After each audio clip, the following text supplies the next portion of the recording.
Jamie just gave us an awesome overview of where climate change comes from, the roots of the climate crisis.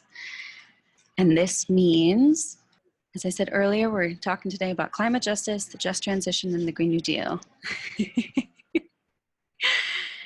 And because of everything that Jamie just said, what this means is that, like, because the climate crisis is caused by systems of oppression, we cannot address climate change without addressing these.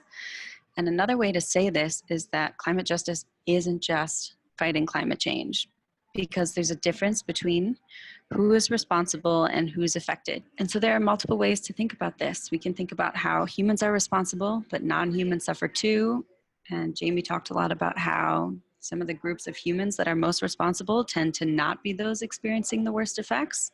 And she gave multiple examples, and there's another one that's like the global south is the least responsible, but they're the most impacted. Like when we think about island nations that are almost underwater, going to be completely gone soon. We're not going through all of this just to know like how it's all interconnected and to feel really heavy and like we can't do anything and everything's like interwoven. We do it because we want our solutions to be good enough. And we know that when the solutions we come up with, when we think about the climate crisis as something separate from these systems of oppression, or when we don't remember that we don't know what's best for other people, just like other people don't know what's best for us, then the solutions that we come up with from that place can be really harmful. And if climate change is caused by these systems of oppression, like then we're not actually creating the change that we want unless we address them. And as you all said in the breakouts, like you really care about this. So we want to figure out how to actually be able to get somewhere. Solutions being harmful is true, next slide, both for the solutions that we demand and the ways we demand them. Jamie mentioned this as well, this thing about false solutions, and there are lots of them. And we're gonna drop a link in the chat to this website. Like there are tons of resources online. Want to give you this one in particular if you want to go and have a look at like more of the specifics around these false climate change solutions. So that's one side.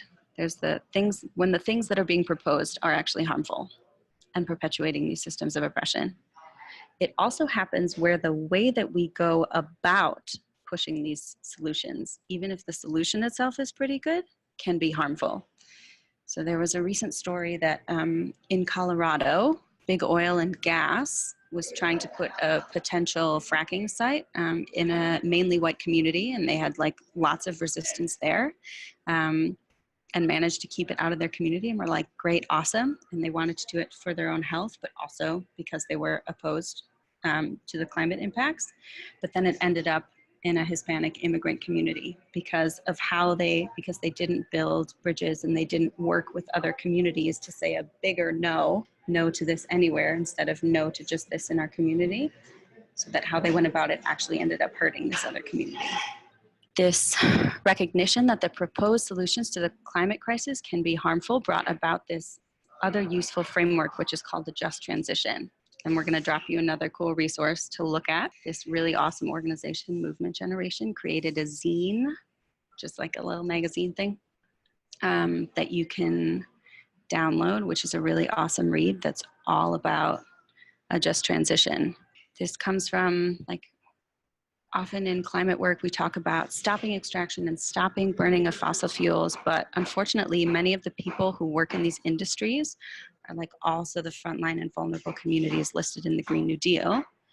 And so a just transition actually means making sure that groups aren't harmed in the move to address climate change, that like people don't lose their jobs and have nowhere else to go, that they're included in the new vision of what's going to happen and that they're taken care of there too. We need a just transition, and this understanding of a just transition, specifically trying to make sure that people's livelihoods aren't sacrificed in the move to address climate change and climate justice, has already been somewhat integrated into the Green New Deal.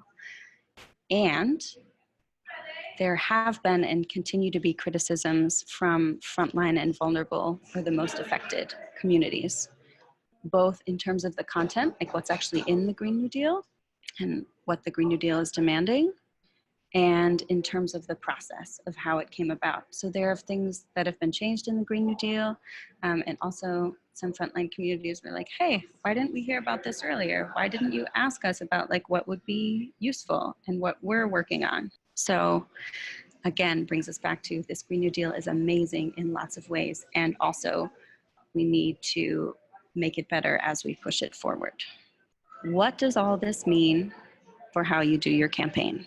So how you do your campaign, as we've seen, actually really matters, and there are ways to do it that can not only minimize your chances of causing harm, but also maximize your chances of having a really solid positive impact.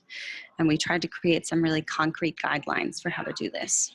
The first one is finding climate justice organizations in your community and connecting with them, asking them what they're working on and if the Green New Deal supports that work. And if not, how could the Green New Deal and your campaign support their work? How can you make that happen? And don't be afraid to take your time on this, because building these relationships is the real work. It's also important to think really carefully about who to reach out to, this being inclusive and equitable in your outreach. Think about, and this is from like team building to petitions to endorsements, the whole thing. Think about who you tend to be around and who you tend to talk to, and also who you're not thinking of. Who is the most affected in your community by climate change? And also remembering to think about like what other groups might get out of partnering with you. Think about partnering with someone would give them more political power, and then they could use that to push through something that might be harmful to one of the groups that you're supposedly also working with.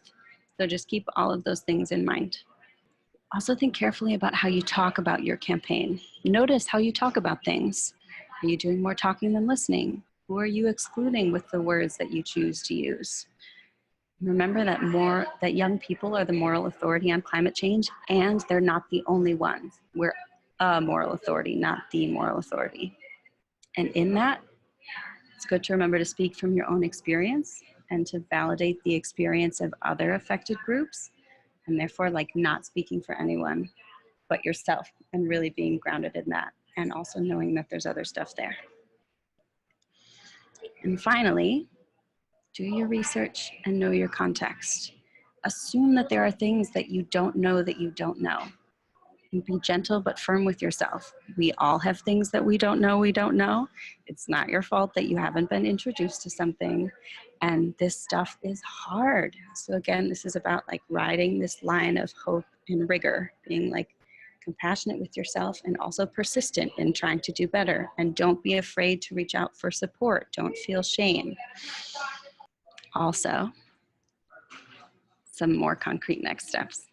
If you haven't already, get on the Sunrise Slack, because that's a place where you can reach out for that support if you're realizing that there are things that you didn't know and you want to know, so that you can do better and be held by other people in doing better.